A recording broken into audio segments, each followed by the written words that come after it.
for now. Great. Yes. Yeah. Thank you very much.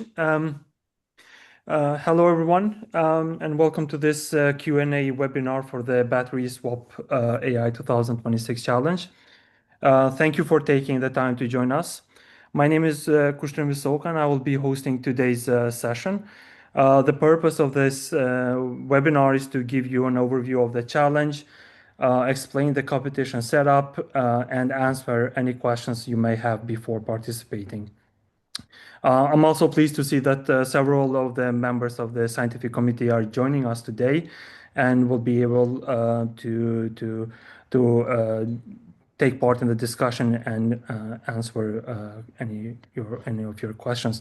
For all participants, please feel free to ask questions throughout the webinar. You can write your questions in the chat, or if you prefer, raise your hand and we will give you the opportunity to ask your question using a microphone.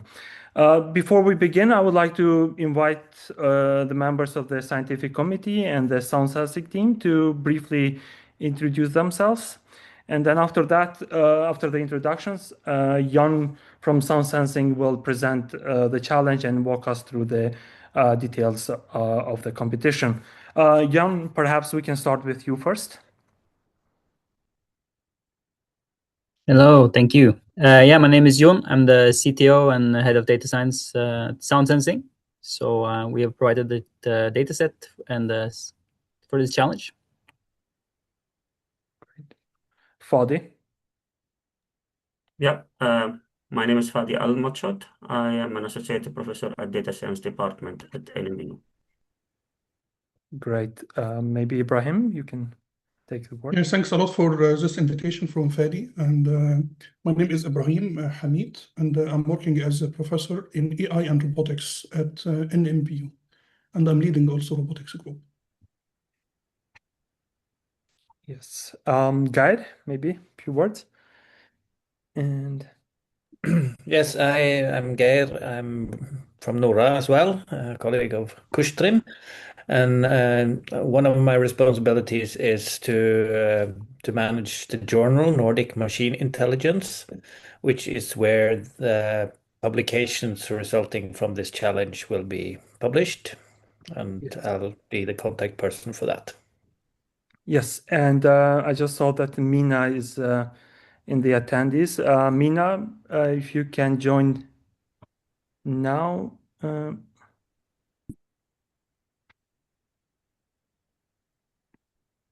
Yes, okay. I have invited Mina as a panelist, but let's see. Yeah. Maybe Jan, we could start with the presentation, and maybe Mina and the rest of the committee can talk later as well.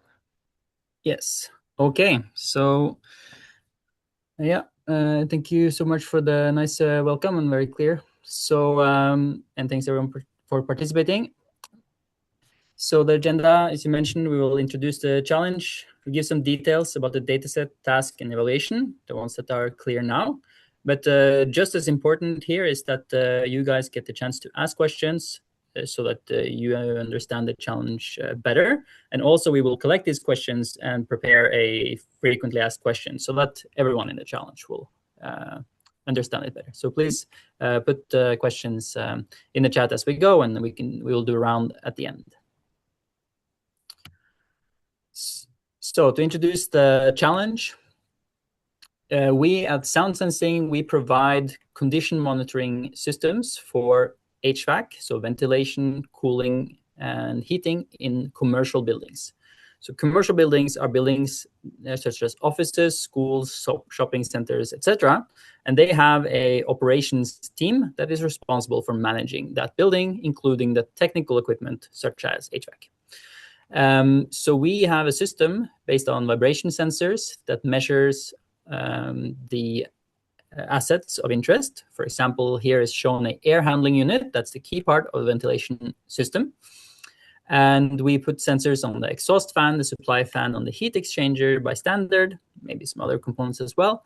to monitor them, and we can detect mechanical issues that are signs of that using machine learning, as well as control faults. So there can be many problems related that are not mechanical, but maybe electrical or networking or software, or user error can also happen. And we automatically then notify the operations team so that they can act on this quickly, and ideally before there is a problem for the tenants.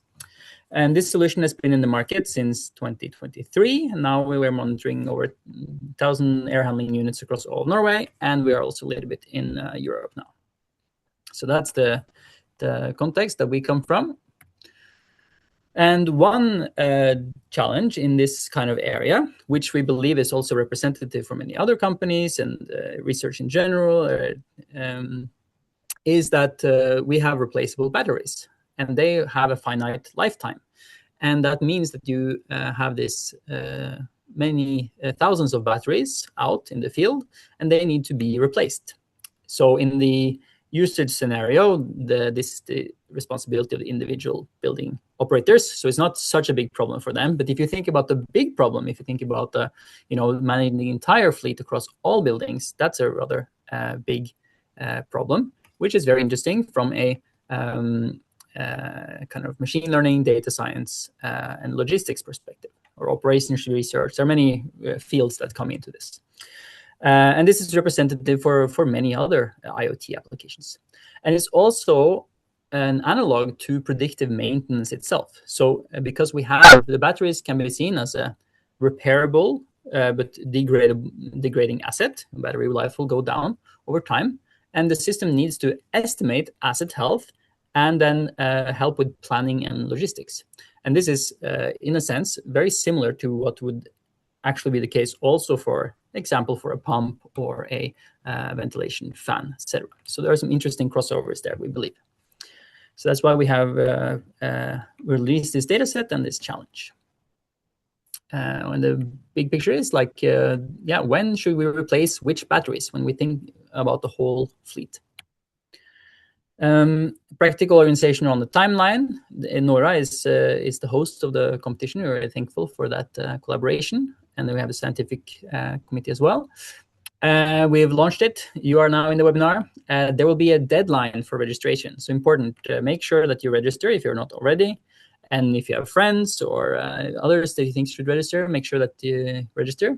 And if you register and don't show up, that's not a big problem. So just put it in there. And it's only for this challenge. We will release the dataset in August. And there will be a 1 week period where you could say the actual challenge, the actual competition takes place. So there will be a final submission. And then around a little bit over 1 week later, we will announce the winners. It's possible to participate for everyone in Norway. There's also some prizes, but it's also possible to create a scientific output and publish it in the journal.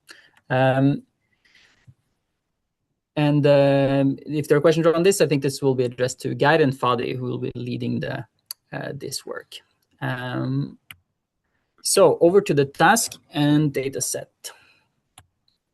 So the sensors that we have, they are battery powered as mentioned, and they are conceptually quite simple IoT devices. They have a operating cycle, so you put them in place and they start to measure. And it just does repeated measurement cycles, and it's a 1 minute period on the data for these devices. So you have a cycle that can be shown on the top in the big picture. So there's like 1 minute between each of these kind of spikes of activity. The rest of the time, the device is sleeping for power consumption reasons, of course. And then inside an individual cycle, there's, of course, a long period of sleep, but then there is a measurement, a sensing period, and then the measurements are sent to an IoT gateway, and then that's sent onwards to the cloud. And the sending is done in 4 batches. This is Bluetooth Low Energy. So just to illustrate like what is going on the physical level and then of these devices, we have these schematics here.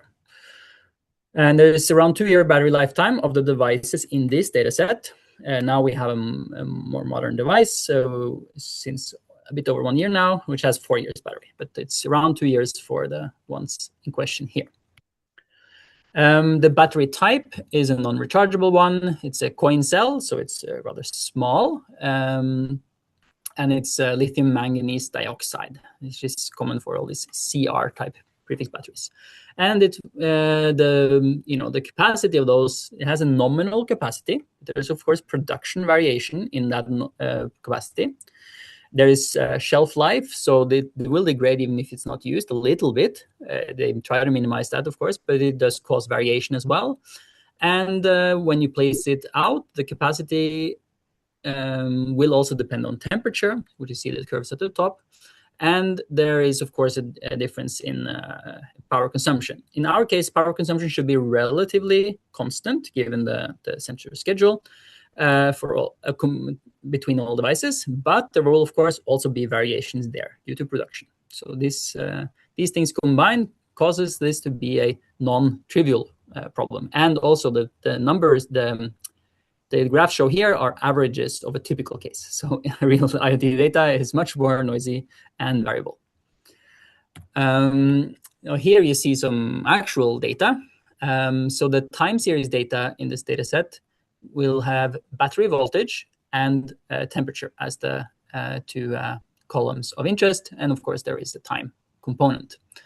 The data set is a 1 hour average over 1 minute interval samples, and it's stored as a Parquet file that will be provided. And the voltage typically goes down a little bit gradually over time, but you see here that there is variation and there is odd patterns. It's not purely monotonic. Temperature will vary a lot between devices. Some are kind of mostly in or close to an indoor area because they might be on the hot, the inside side of a ventilation unit, or others are more exposed, are closer to the outside. So when the ventilation system is not running, that might actually be quite cold, and that will then cause daily variations, etc., and seasonal variations in temperature. And then maybe it's possible to use the temperature and voltage together to predict it better than using voltage alone, for example. So this is the data we will provide. And the one subtask here is battery lifetime prognosis, because in order to figure out when you should change them, you should take into account how long of a useful life do they have remaining.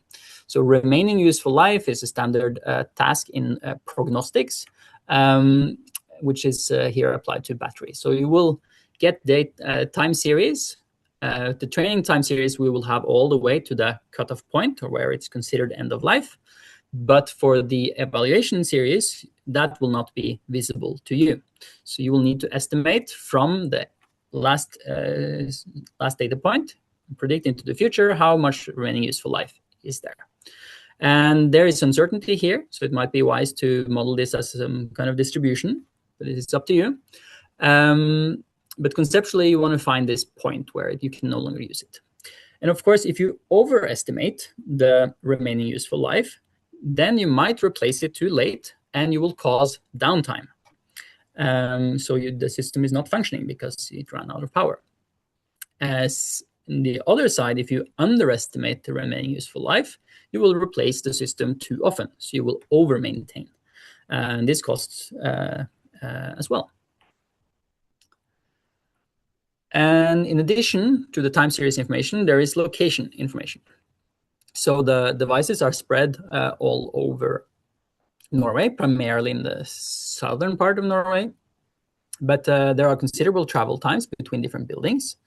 And also inside of buildings can be quite large. So just moving between rooms, there is some certain overhead related to that. So this is important to take into account to make a practical plan. And the data will be provided in terms of the kind of the logical location, in terms of building IDs, room IDs for each battery.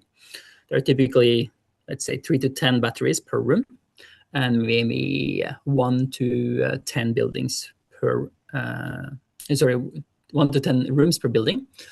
and around 200 buildings in total, or we need to split it into different data sets. The locations will be provided as an estimate of travel time, because that's the cost component related to different building locations. And also we make sure to not share any information about where they actually are. So this is key to efficient planning, to the planning subtask. And if we look at this combined, you have on the left side the inputs that we discussed, the battery time series, the locations, and the travel times. And you need to create a submodule that predicts the battery life into remaining useful life estimates, and then use that in combination with the other inputs to plan which batteries to change when.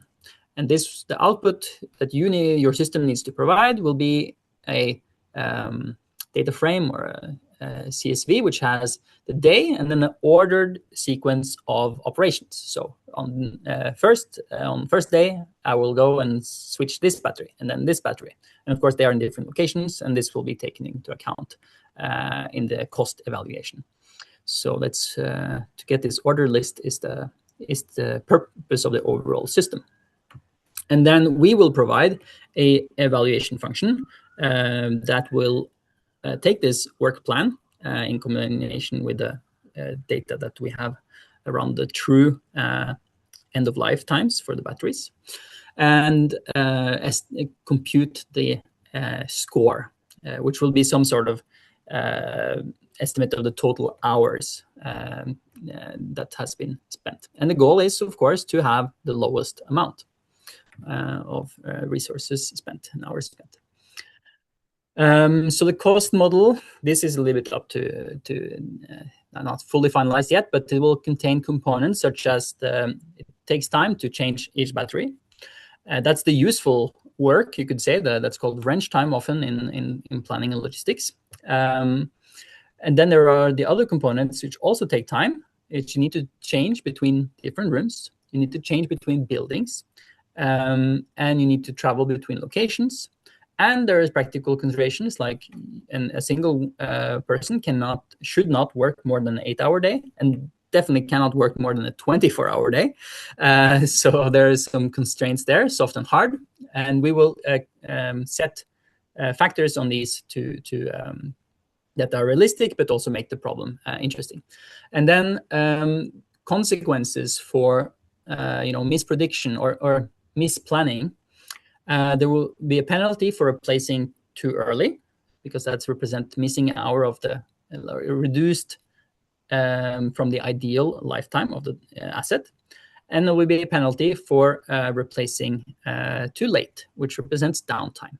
And we will probably turn this up a little bit. I mean, the downtime for battery might not be critical, but we might turn this up to represent more of a, like if it would actually be a ventilation system that would fail, etc., to make it more interesting and to make it such that the prognostics part is actually important. Yes. So we will provide then the training data set where you have all access to all the data. We will provide technical documentation, such as this, but a bit more in detail, about special data set and evaluation. We will provide example code in Python with data loading and some dummies, some very stupid ways of doing prognostics and planning so that you can run the entire flow. And then the evaluation code that will score your solution. And then just how to submit, create a valid submission so that you don't make so many formatting issues. And then there will be a submission web portal where you can upload your system. And the info will be on the NORA website. Okay. And yeah, submissions, you will need to upload your code to a submission portal, and the system will run against the evaluation dataset. So the evaluation dataset we hold back.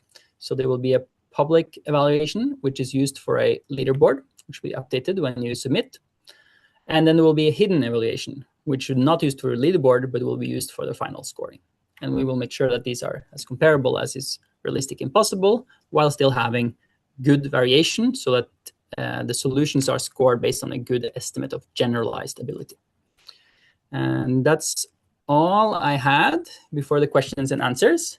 And I see that I need to find a charger. So I will do that quickly when you take over, Kurtrim.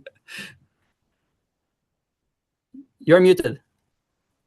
Oh, yeah. Well, maybe I can give the floor to Geir to talk a bit about the paper, Geir, about the submission of the papers in the end. Yes.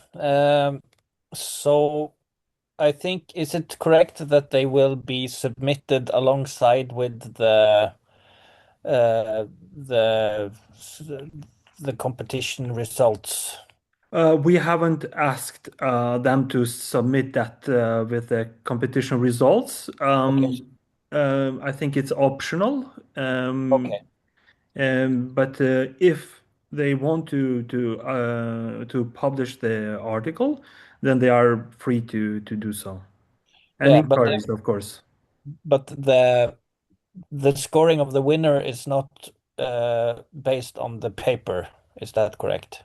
Paper is not part of the scoring. Right, Right. the competition. Right. Yes. Okay, so then after the competition, all the participants will be invited to submit the paper to the journal Nordic Machine Intelligence, and it will be treated as a regular research article in a special issue called Battery AI and Battery Swap AI. True.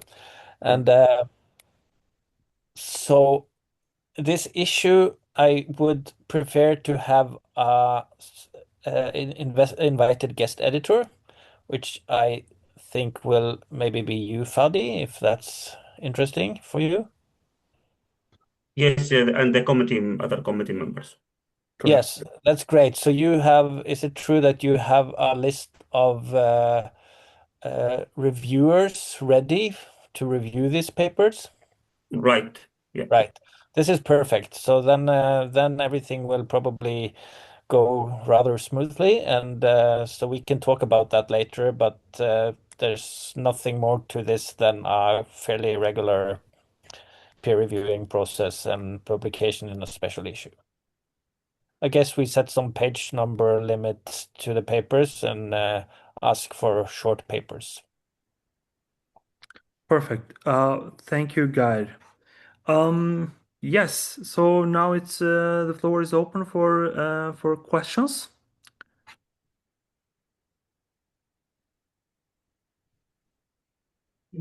Maybe can I ask a question? Yes, of course. So yeah. I mean, to optimize the sequence or the order of rooms, do you have the distance between rooms, or it will be some fixed values? Between rooms, I think we will model And as rooms and buildings. Yeah. Between rooms Yeah, and so the buildings. distance room changes will just be a fixed Fixed cost. number. Cost. And Okay. then between buildings, yes, they will be provided the full travel time matrix. And the data set for all sensors, I mean, they are starting all at the same time, or it's different? The batteries, I mean, those batteries are set up at the same No, time so roughly, they or are, it's different? Different. yes, they are Okay. starting at different points in time. And also, of course, there is some grouping there. So like things inside a single building tends to be installed at the same time. And for this information to not leak too much into the data set, we will probably stratify on buildings or split the data set based on buildings. And also, this will be the main consideration. Yeah, So the time series is different for each sensor. I mean, the length of the time is different for each sensor. yes, and we will also cut off a variable amount of time to the end time. So that, because otherwise, if we would make that fixed, you could just find out what we used and use that as your prediction. So yeah, these kind of considerations will go in. And we have some questions in the chat. Kurtrim, do you want to? So far we have one question related to the presentation, and I shortly answered them that we will try to make a summary in an FAQ page, And we will include parts of the presentation in that page as well. Yeah, Yes. because it's important. We have a bootcamp next week, for example, at NMBU, and I would like to share this with maybe students to try to make a group of two so they can join. So Yes, we if will. it is possible to Yeah, get the slides. we will publish the video on YouTube most likely next week, and we will be sharing the link with everyone, whoever has been registered. But also the FAQ page on the website will be with details, really most of the things that Jan mentioned. Okay, but the PowerPoint we cannot share it. I'll discuss this with Jan and see what we can Okay. share. Jan, Yes. I think you see one question, right? So Yes, we have the question whether time series data. No, we have two questions. We have from Aditya. yeah, Are we planning one worker per city or multiple workers that can go to different buildings at the same time? This is still a little bit open.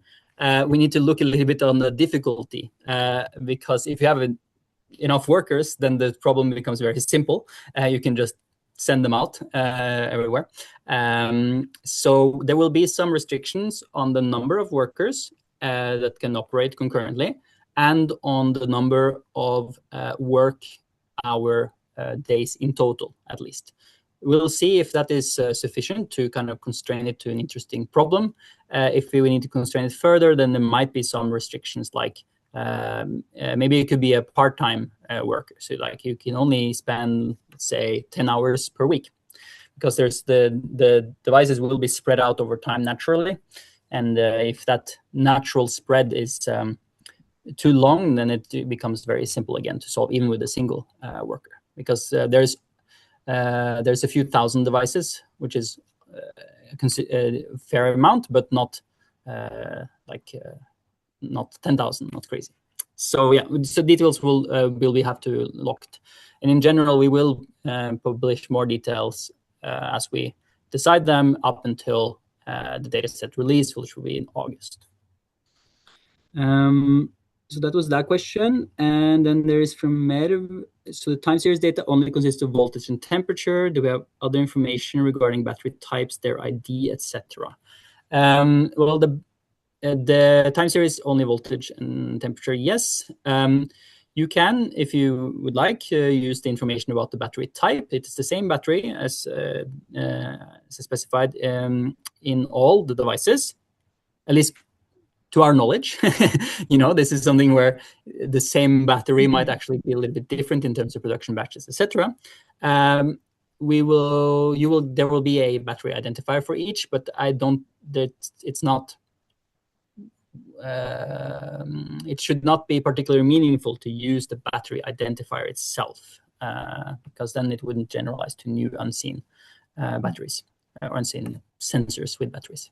Because our evaluation there will be unseen, completely unseen devices and batteries and locations in the evaluation sets, because the system needs to generalize to that.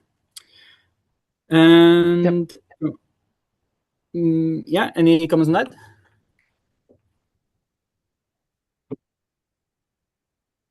I think there is one question about the committee members if they can join the competition. Yeah, I think we can discuss this how the committee will contribute to this challenge. Yeah, we can discuss this in another meeting, I guess. Yes, we of course need to make sure that it's fair. So people that have seen or have access somehow to the hidden evaluation data should not be able to participate, at least not in the competition. But that's important distinction. The data set will be published free to use for everyone, including people that don't participate in competition, etc. And of course, everyone is then free to do science on that. But for the competition, in terms of prize money, we will need to make sure fairness. Yeah. We have one question from Veronica. Maybe you could go back to the slide you had with key dates. Yes, we have. Before that, we just so we don't miss it, we have a question from Mina. Yeah, Yeah. I think that was the question Ibrahim just mentioned. But there's No, also another question. Yeah. Okay. Yes. Is there any baseline results available? We will provide these examples. They will be very bad baselines, but functional. And we will internally use some other baselines to judge the difficulty, etc. I haven't decided to which degree we will publish those, because there's like pros and cons. So because the great thing about a competition is when you get all the variation in terms of how people approach this challenge. So if we provide like what we consider like okay baselines, we would be there's a risk of biasing. It's like people just all use that as a starting point, even if they don't, and we might lose out. But we will provide some very basics, and especially to see like how are you doing with, for example, what if you disregard the prognostics? What if you there's like a zero information there, or the other way around? What if you just focus on prognostics and you don't do any logistical planning? How will that work? And to see that at least you're doing better than that. And we don't know what the ideal solution will be. So the upper level, that will be found by you guys. Yeah. And yes, and then for Veronica, yes, about timing. Where are we? Yes, so it's correct that, there will be one.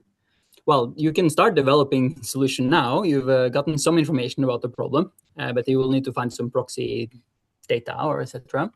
But for the data set, yes, there will be 1 week in August where we will provide you the data and you get access to it and can really develop. And also that includes the evaluation function. So so that will be the same for everyone.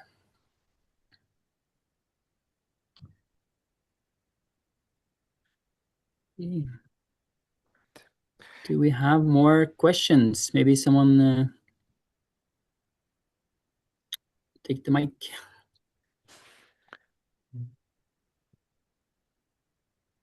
I can just comment that in this special issue, we should also, I think, publish an editorial paper written probably with Fadi as the main author, where the challenge is summarized and the results or at least a selection of the best ones are summarized.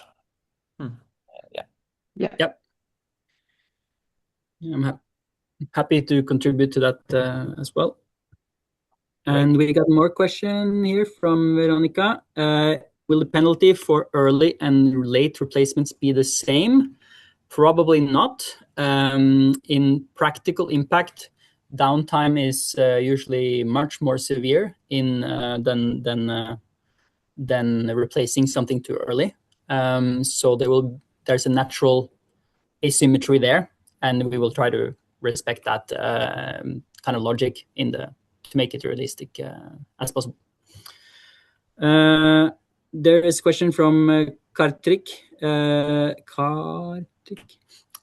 owns the IP for the model we develop. So I think this remains to be decided 100%, but to qualify for the prize money, we think we will require that all solutions are open source and they're MIT license. And so that will be then the whole world can access. It's a good contribution. However, if you make something really great with this data set and you don't want to share it, well, you're free to not submit it for the prize and you can keep the IP for yourself.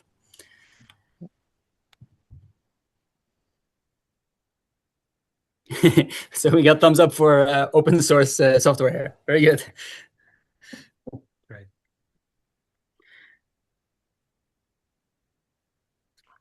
Yeah, maybe it's worth mentioning that the winners eligible for the full prize are those who have some some relation with the university, especially master students, PhD students, or teams who have at least a PhD student from a university in Norway. Teams that are not affiliated with universities or are not students, they are eligible for the half price. Yeah, and this is due to because some of the sponsors are specifically interested in encouraging kind of student industry collaborations.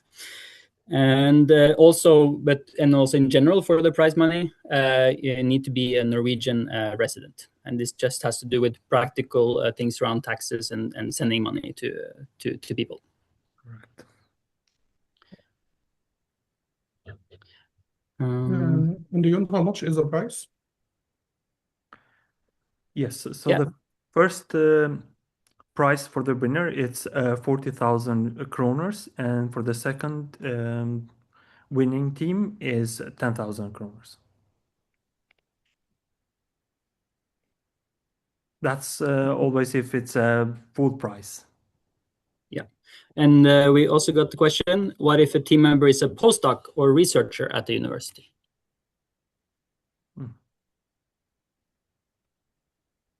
I haven't thought about it, Jan.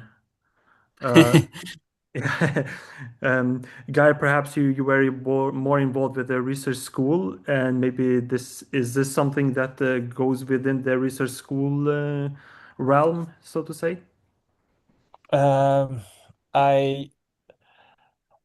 I guess the money, the research school pot is especially for PhD students, but I don't really know the answer to this. I guess we have to just ask Justine about Yeah. it. I'll come back to you, Foster, and that's a good point. We'll make it more clearer that part in the website as well. Yeah, so we will. This is the purpose of this kind of meeting, to get all the questions and edge cases around, and then before the probably before the dataset release or the registration deadline, we will have all the rules kind of written out and clear. Yes, exactly. We will have to make things like finishing, but still have student status, right? Yes. Difficult decisions need to be made. We don't know right now. Yeah, and really, it's all about because of the organizations who finance these initiatives. They have rules and regulations, and that's why we are kind of limited. Otherwise, we would love to make this open for everyone in Norway. Yes, but yeah, Sound Sensing has also sponsored part of the prize money, and that is available for everyone. So there is everyone that is Norwegian resident. Ron is back. Yeah, I guess some answers related to the price needs to we need to get that information. Yes. Yeah. So, do we have more questions on the technical aspect of the task or challenge, or other kind of organizational or practical?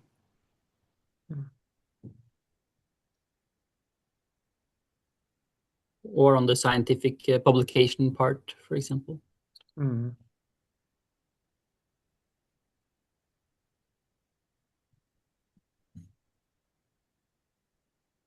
No.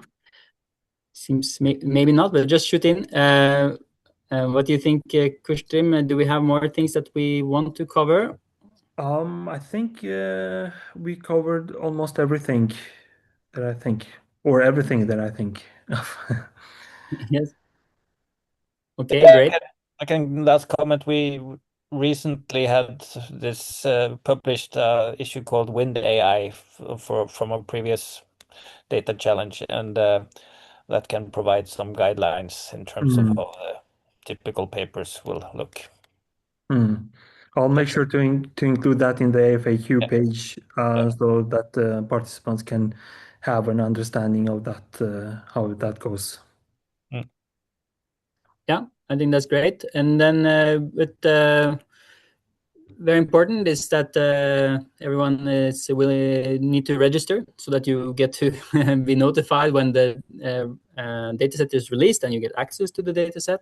And also, if you know other people that might be interested in this kind of challenge, either as members of your team or maybe others, then feel free to send the link around to other people for the NORA webpage. So that. And yeah, registration is open now until August. Should the committee also register for the challenge or no? No. I think yeah. I think we just we need the teams to register, and if you are an individual and you want to connect with another person or form teams, I think that would be great to let us know, so then we can basically match you with other individuals who want to collaborate. Yes, we got one more question, or no, a few. Yeah, links to relevant article reviews works to this challenge. Yes, we'll see if we manage. This is also a new task for us, so we are not experts in this. Yeah. But we will at least make sure to highlight some what we know are keywords, like what are good search terms. And these days, I think you could also ask your favorite LLM to give you a good starting point. And of course, regular search. From Merv, is dataset eligible to use for research or publishment purposes? Yes. So the dataset will be under a completely open license for any purpose. And then, but we will probably release the evaluation, which will be hidden from you guys here. That will probably be released a bit later. But the training data I'm hoping to have released openly for the entire world from the start in August. And there will, I hope that we will have a technical report that will describe that in like the properly as a scientific as a base for scientific research, not just for the competition, but for any other purpose. Yeah, following last year's experience with publishing the data, I think it would be nice to publish that data set under the NIRD dataset archive hosted by Sigma 2. Because then also, yes, I'm open to that. Yeah, because also that should be also cited for the journal as well. Yeah, exactly. And someone is already sharing research articles here in the comments, so that's fantastic. So yeah, we haven't at the moment. We haven't put together like a community platform for this challenge. But yeah, we don't place any particular restrictions on that either. So the goal is to develop new and interesting approaches to this. So sharing is very good.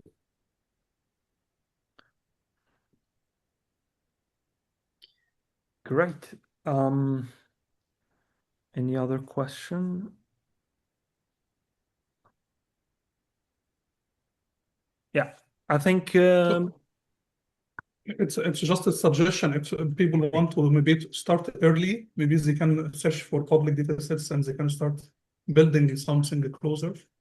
So to be just ready for warming up for when the actual data will be released. Yeah, that's always a good technique to do. Yeah. Okay, I think that's all we had from my side. Yeah. Thank you very much. Yeah, if no more questions, then I guess I can stop recording. And yeah, great. Thank you very much, everyone, for participating. So I'm gonna stop. Thank you so much, and enjoy the summer. And I look